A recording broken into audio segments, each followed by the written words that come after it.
Allen County Scottsville students who were part of last year's yearbook staff receive a huge honor.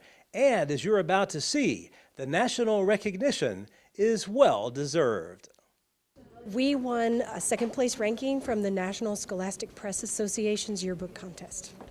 And when you found out that news, what in the world went through your mind? I was tickled. I wasn't surprised necessarily because I knew that we had a good book. I wouldn't have entered it if I hadn't have thought so. But I was tickled. It was pretty neat. I've never been a part of something like that, and it was great knowing that something that we worked so hard on actually got something. I wasn't really shocked because I know we had done well, and we worked really hard last year, and we put a lot of effort into it.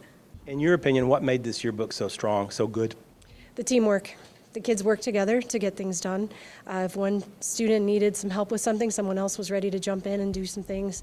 It didn't seem like it was, this person's work or that person's work. It was our work. And I think when you have that kind of mentality, you can't help but be successful. When you look at the yearbook itself, what stands out to you as far as, maybe are there certain types of photographs or the writing, journalism-wise? What stands out?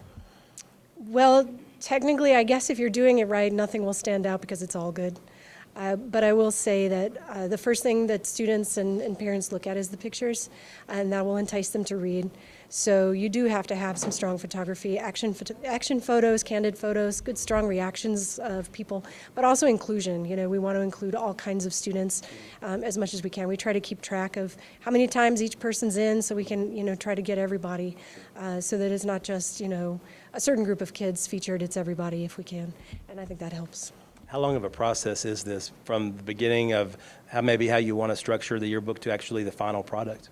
Well, we start with a blank slate. We have 288 blank pages, and the kids come in on the first day of school and they start investigating, different types of design, different theme ideas, things that they want it to look like.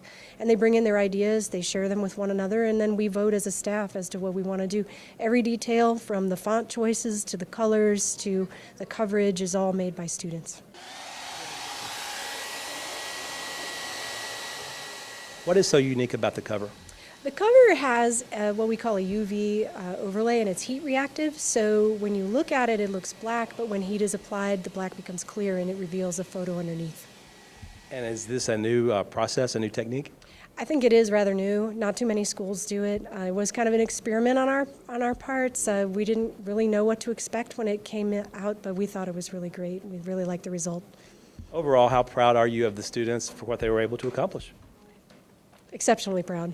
I had some really good students who were with me for a couple of years. They worked hard for me, and they're successful people now. The ones who've graduated are going on and working in the business world and going to college and doing things for themselves. So that's one thing about this experience that I think is really good for those types of students, is they can get a taste of success and what it's like to work independently toward a goal with a group of people, but also on their own, and have some responsibility. So it's really good for them. This year's yearbook staff plans on creating a yearbook that's every bit as impressive as last year's award winner. Reporting in Scottsville, Barry Hiett, NCTV.